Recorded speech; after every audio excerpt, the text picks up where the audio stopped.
Sasha Thompson is a respected and certified DEI coach. For the next 30 minutes, we'll get an exclusive look at some of her conversations with others in the field. Welcome to DEI After 5.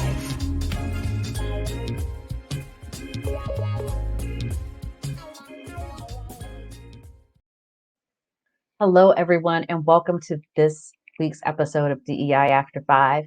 I am really thrilled and excited to have my next guest with us today, because this is someone that I've been watching for a while in the DEI space, and just truly appreciate her her approach to this work and the things that she does. And so, without further ado, I want to bring on Adriana Crawford. Hello and welcome. Hello, thank you so much for having me.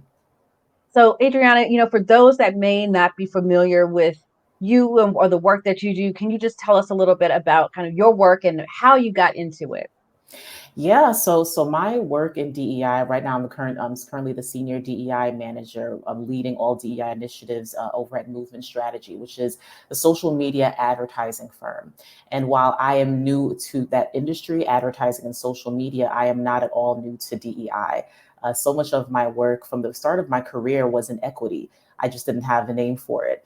There were many instances when throughout workforce development, nonprofit leadership and management, government work, IT, where I was always bringing in that inclusive lens, often taking on, and I think many of your listeners, as well as you would know, a lot of us have done this work unpaid and in many instances uncredited because we knew it was the right thing to do. And when you're involved in equity work in the ways that I have across different sectors and industries, private, nonprofit, and government, you start to realize that, for one, this is a lot of work.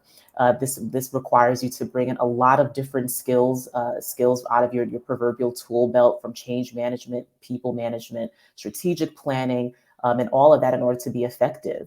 In many instances, because you have to be able to influence without direct authority.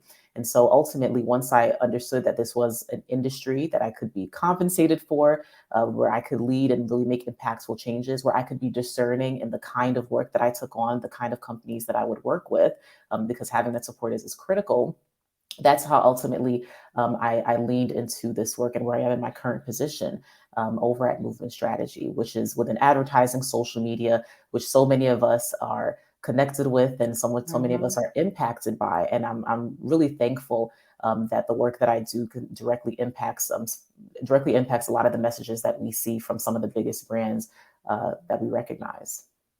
And I think that that's important for anyone that has followed me, because I started, part of my career, I should say, was in marketing, right? So it's always kind of customer facing and what's kind of out there in the forefront.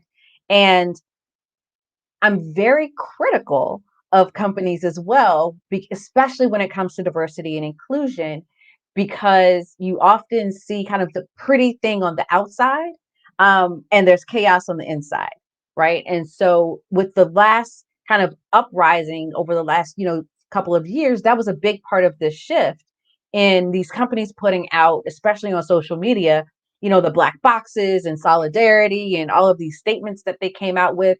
But their black and brown employees were like, guess what? We're having a horrible experience. Don't believe the hype, because what they're doing externally, the PR of it, I call it, is very different than our day-to-day realities, right? And so that, I think, has been one of the changes that we've seen taking place over the last few years, is a call for accountability, because I'm not going to say a total shift, but a call for accountability and aligning those messages. And so can you talk to us just a little bit about, what you're seeing in that space too? Absolutely. Oh my goodness. So much of what you said touches on the work that we care about, that I care about, and that was really tantamount to me entering this industry. So having an undergrad, I had a deep interest in PR. One of my majors was in communications, and I worked in marketing in different fields and areas, which is part of my business, which we might touch on a little bit later. But it was really important for me to be able to say confidently that in the work that I'm doing, that we are walking the talk. Marketing, to your point, is all about influence. It's all about putting the right messaging out there to ultimately influence behavior, to get people to purchase, consume, support your product, your service, you as an individual. And in so many instances, which is why marketing sometimes gets that bad rap, is that it's about crafting the story. But when you peek behind the curtain, and sometimes you don't even have to really peek that hard, it's, to your point, chaos. There's a lack of a sense of belonging. There's deep inequities because it's all about the image. And so these are things that I have seen. But what I can say confidently, particularly with my work at Movement Strategy, is that since I've been in the role, and even prior to that, there's been a very specific and concerted effort to ensure that, one, the work that we take on is with companies that do not have deep-seated problems. We are not afraid to step away or to refuse to work with a particular company that we might consider working with because their values do not align with ours. And it also makes sure that we have to ensure that our house is clean too, and that's a process. In and of itself, and it's a process that I proudly take on, and that we're probably working on together. And we can also say, and I've seen this since my time working, is that brands are starting to require that the agencies, that the companies that they partner with or work with also align with their values. They're stating flat out, when you include in your pitch all of these pretty figures and images and showing us all the work that you can do for us, let's also talk about what you're doing when it relates to diversity, equity, and inclusion. Show us your demographics. Show us your strategy. Show us and talk to us in the pitch process about how you live these values day to day, because we want to make sure that the messages that we are putting out there, the images that we're putting out there, are consistent with the values of every entity that we work with and partner with. So there is that shift that I've seen happen in real time, some brands more so than others.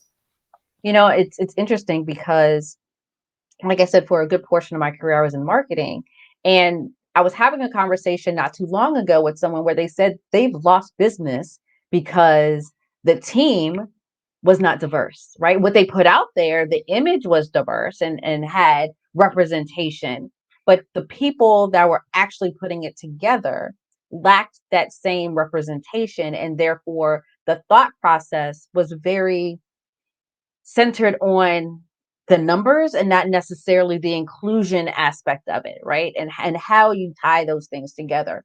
And so I think that is kind of what you're saying, is people are now wanting that. They want to not just see the numbers, but how is it reflected in what is being created, and how are you honestly and genuinely representing your client base or your consumer base, right?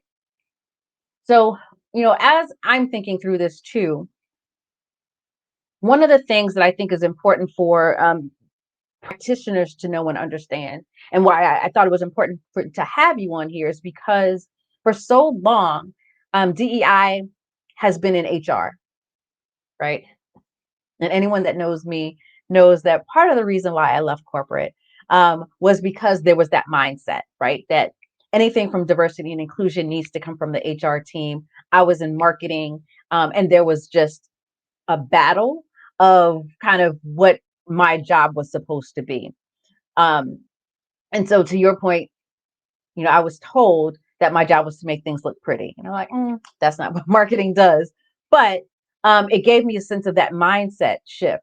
And so I think it's important for companies and organizations to understand that this DEI lens is so much more than a people and process thing, right? It goes into, what are the products? Who's your client base? Who's the audience that you're speaking to, right? It's understanding kind of the marketplace and where your products fit into, or how it's being seen by people and individuals from underrepresented communities, not just the majority groups. And so talk to me a little bit about kind of your take, or, beyond kind of what you're seeing now day to day, but the industry as a whole, and how DEI is kind of morphing beyond just that HR umbrella.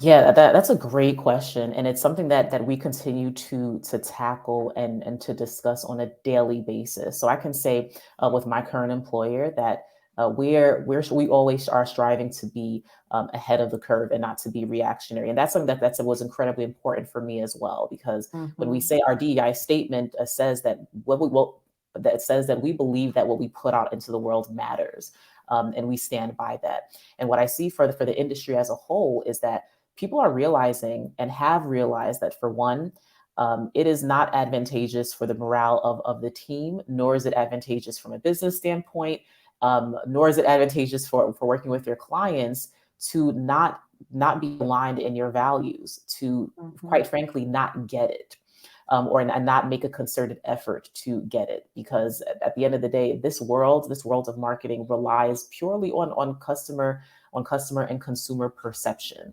And when we talk about, well, what do people really think about these brands that you're working with? What do they think about the product or the messaging or the statement? Because otherwise, if you're not doing your due diligence, and I've seen this time and time again, it takes a toll financially, emotionally, Mm-hmm. staffing wise. It takes a toll to have to then double back, and now you have to deal with crisis communications. And in the world of social media, you have community managers who are the ones having to face dealing and managing the comments every time something is posted by a brand that is undergoing some bad press.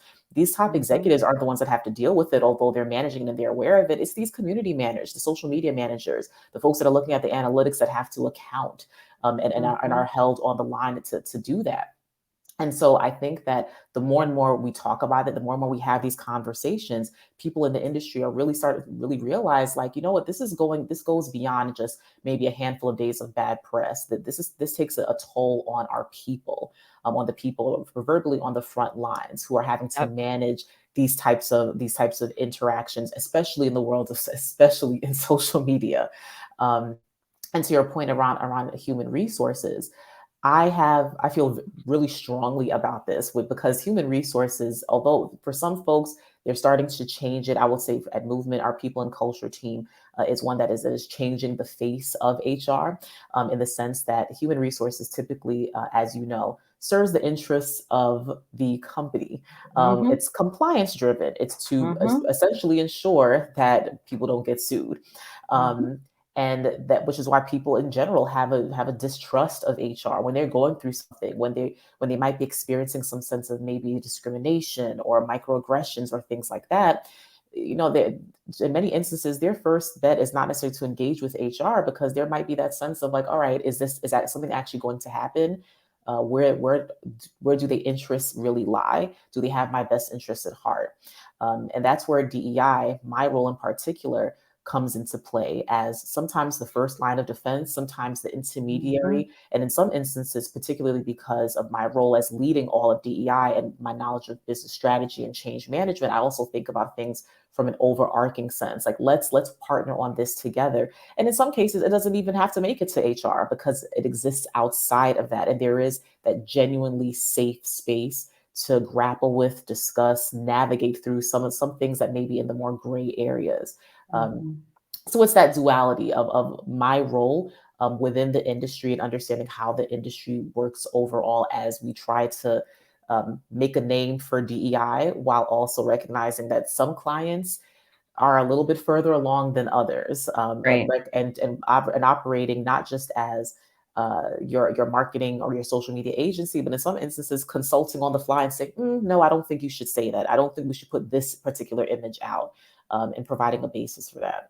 Yeah. I mean, that is so aligned with kind of my thought process, right? Where I honestly feel that, whoever is in that head diversity role, whatever it is, however you name it, reports into like the CEO or the COO, and it's outside of HR.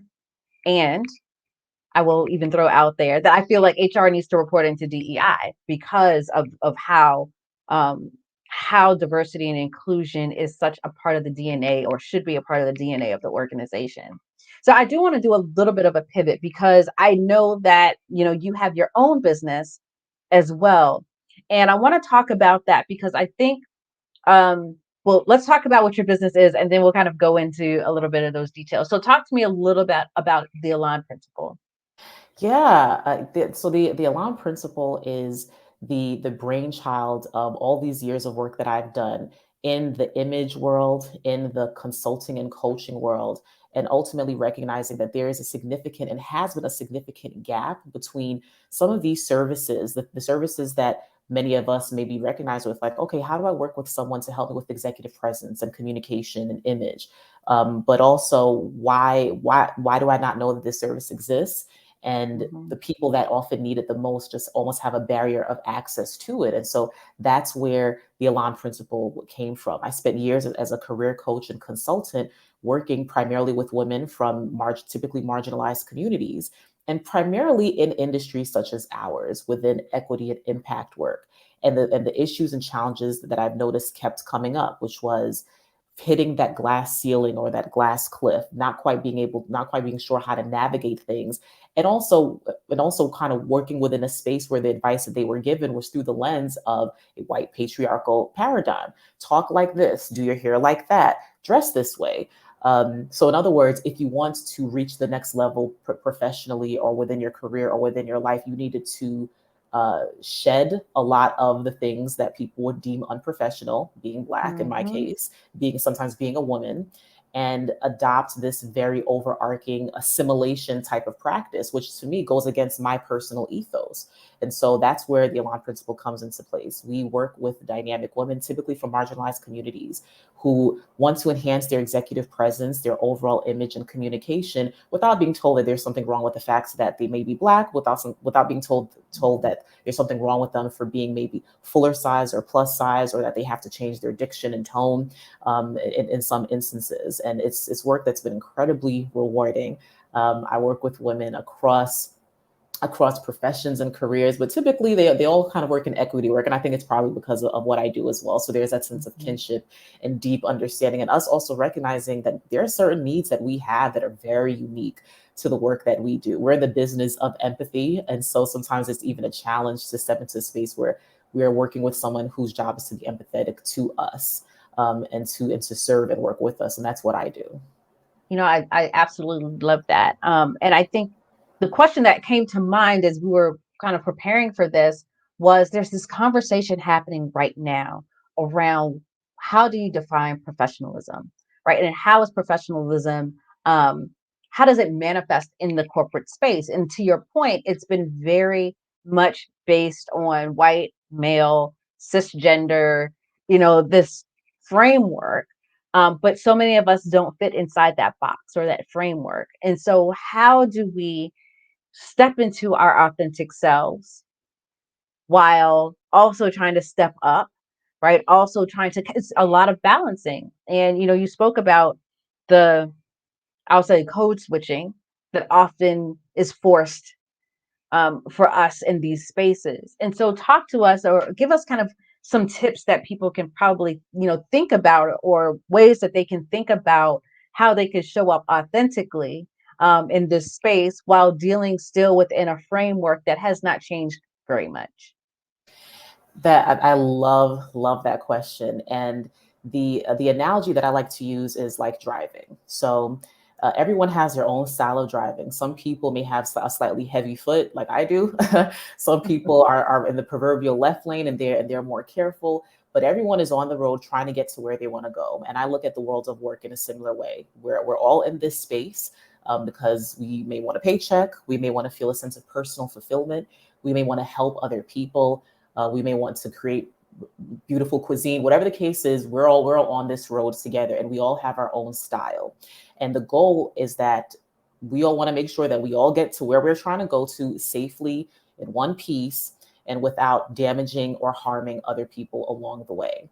So how do we best do that? Does it mean that I have to drive the exact way you drive at 10 and 2, and maintaining this constant speed limit? Not necessarily. If I'm a little bit more adept, then I might go a little bit in the 70s or the 80s, or I might swerve in and out in my way, in my authentic way, because that feels right to me. If I can do that without causing trauma to someone who's a brand new driver, or new in the world, if I can do that without scaring and harming other folks who have families and babies on board, and I can still get to my destination, and you can still get to where you want to go, then I know that I've been my authentic self, while also maintaining a mutual and shared understanding that everyone has their own goals, their own dreams, their own desires, and they're all trying to get to where they want to go. And in the world of what professionalism is, it doesn't mean that I have to look like you. I don't have to wear the same thing that you're wearing. I certainly don't have to speak in the exact way that you're speaking, but the basic mechanics remain the same. I extend kindness and courtesy. I believe in kindness and love, and it is Valentine's Day, so I believe in leading with that. I believe in and ultimately um, staying true to yourself by also recognizing that sometimes the road that you're on, the job that you're on, the environment, the organization is not, you have no business being there in the first place because they're not committed to understanding you. They have no desire to help you feel more comfortable as well. So it's also sometimes being authentic enough to know when to walk away, and to say, you know what, this is an environment that is not designed with my health, with my wellness, with my safety in mind at all. And if I was going to be able to survive, to get to collect that check or to serve these people, then I would have to fundamentally change who I am, the things that make me me. And that's not something that I'm willing to compromise on. And it is that balancing act. And it's constantly evolving. And I don't want people to think that it's ultimately evergreen, because as your environments change, sometimes you may notice that, you know what, I have to adjust. And in this world of DEI, which is why I like to say sometimes it's not really quite such thing as a DEI expert, because what was true last week may not be true this week. Right. What language existed last year doesn't quite exist this year. So ultimately, it's not evergreen, but you may find as you progress, as you feel more comfortable within yourself, that it gets a little bit easier over time.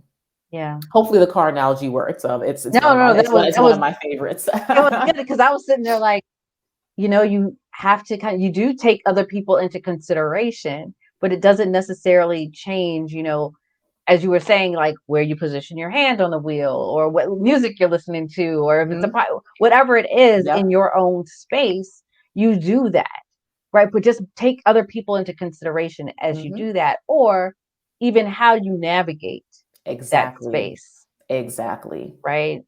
I love it. And yeah, because all of a sudden I started going in like, okay, yeah, I'm on the highway. That makes perfect sense. Mhm. Absolutely. So I want to touch on something that you said here, but then you also said when we were talking earlier around um, just kind of the stress, right? So we were talking earlier about the front lines, and people that follow me know that I've talked about a lot of DEI practitioners being the proverbial front line of this work, especially after the murder of George Floyd, because companies didn't know what to do. The DEI practitioners were the ones that were kind of being thrown in to kind of figure it out and fix it. But there was a lot of stress. There's a lot of pressure, especially if organizations aren't doing, if DEI is not part of the DNA and those mistakes are constantly happening. And the performative acts, as I like to call them, are being called out, right? The DEI folks are kind of the ones like, okay, this is what we have to do. This is what we have to fix. And it's this constant cycle. And then I kind of go into what you just talked about around like personal brand and your style and the stress that comes with that, right? Because so many people, especially people of color, and I'll say even more specifically, Black folks, are taught, right? You have to be a certain way in order to be seen as professional, right? Excuse me. You have to, change mannerisms, do all of these things. And with that, there's an additional level of stress. I often say that we're all wearing invisible coats.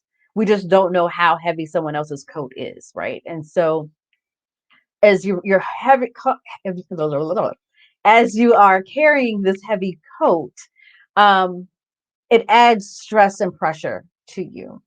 And so between both of those, it's, this need for, and again, it goes back to like, how do we take care of self, right? What are the things that we need to do in order to ensure that as we are doing this work within our organizations, or as we are trying to move up the ladder within our organizations, that we cannot lose what's most important, which is our health in this. And so talk to us a little bit about, the work that you've done in the wellness space, um, and some of the things that you do to take care of self.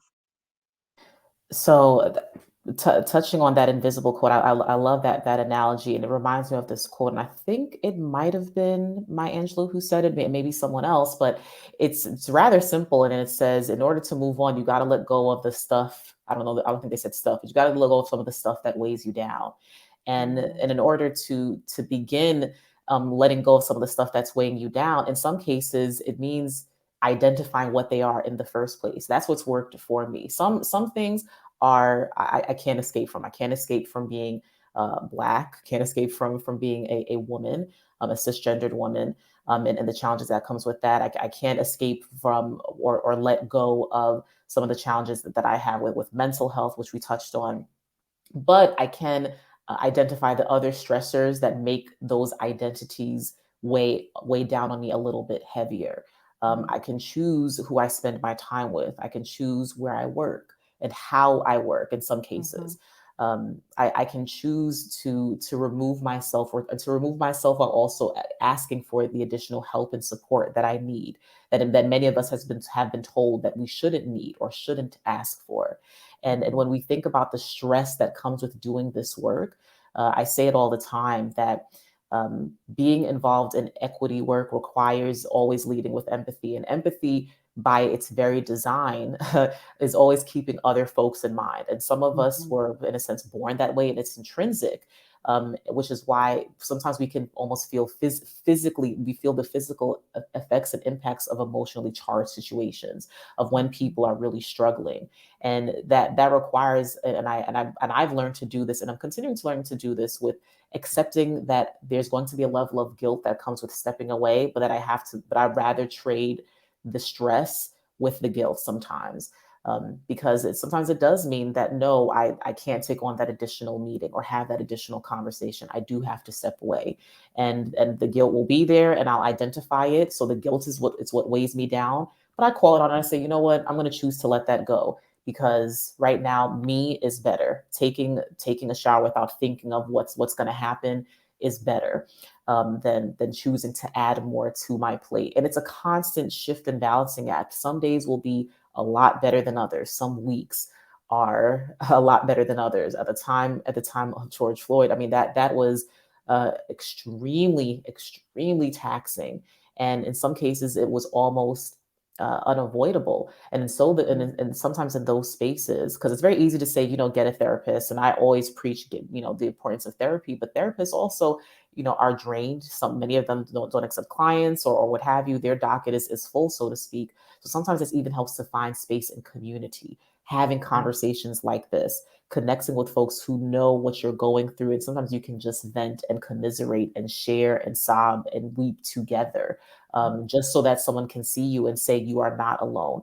These feelings that you have are not unique just to you. And even though it hurts right now and there's no cookie cutter way to make it all better, at the very least for right now, we can share each other's burdens in this space. So it's a couple of different species, and everything that I've just spoken to are things that I have done in real time and continue to do to take care of self. And then there's also the space around the weight of having to pretend, or feeling like you have to pretend that the weight doesn't even exist at all. And acting like, okay, well, just another day at work. How's everyone's weekend? Well, this weekend I spent sobbing because, another Black person was killed, or I spent the time having to live this double life.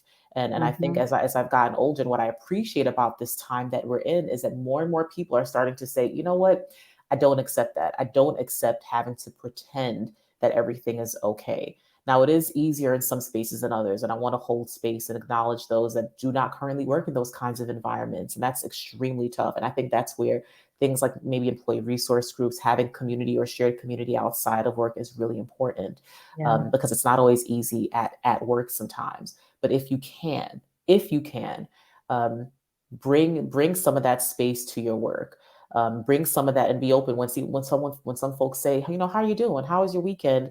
Try a little bit of honesty on. Not you don't have to throw the whole book at them, but you can say, it was a little bit tough with things that have been going on, and being honest around that. because quite frankly, they'll either take it and hold space for it, or it'll make them uncomfortable. But I will never advocate for someone to pretend, because to your point, that's another type. That's a type of denial. That's invalidating your own feelings, your own Mhm. emotions in real time, and it's a form of death. And that might sound dramatic, but to me, that's killing a little bit of yourself every time Yeah, you say, "Oh yeah, sure, I'm fine." You're cutting yourself off and invalidating yourself day by day by day. And to what end? To make other yeah, people feel comfortable. No, that's great. Now they feel good, and they don't feel the burden, if such a type of burden exists, but they don't have to feel the burden um, of what you're experiencing and what you're dealing with, which, to me is not quite, that's not worth it, in my opinion.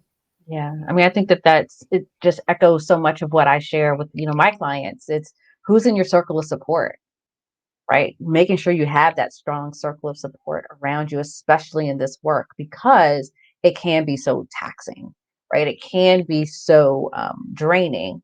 But then there are also those times where you have a really great day and you want to be able to share that with other people too that get it, right? And so that I think is such a critical part of the work that I do, especially with my coaching clients. So, Adriana, thank you so much for your time today. And I want to make sure that we get your website back on there. So if anyone wants to connect with you, the elanprinciple.com is where they can find you. Is there anywhere else where they can find you as well? Absolutely. You can find me on LinkedIn, under Adriana Crawford. I also have a separate page under the Elan Principle. I'm on Instagram at the Elan Principle as well. I'm very active, so you can feel free to reach out to me. Facebook as well, under same name, the Elan Principle. So whatever is your flavor, you can feel free to go ahead and reach out to me. And I am very responsive to emails and messages. Thank you so much. Thank you so much, Adriana. I was about to say Elon. For joining us today. And I want to thank everyone that has stopped and listened to this this conversation, because I think it's so important. And I love the fact that we've kind of bridged, the corporate work as well as some of the other personal work that needs to take place and how we Mhm. really need to center ourselves in this. Yeah. So thank you so much. Thank you everyone for Thank watching and you. listening. And we will see you next time. Be sure to subscribe as well so that you don't miss out on some upcoming episodes. Thanks. Have a good Thank one. you. Bye.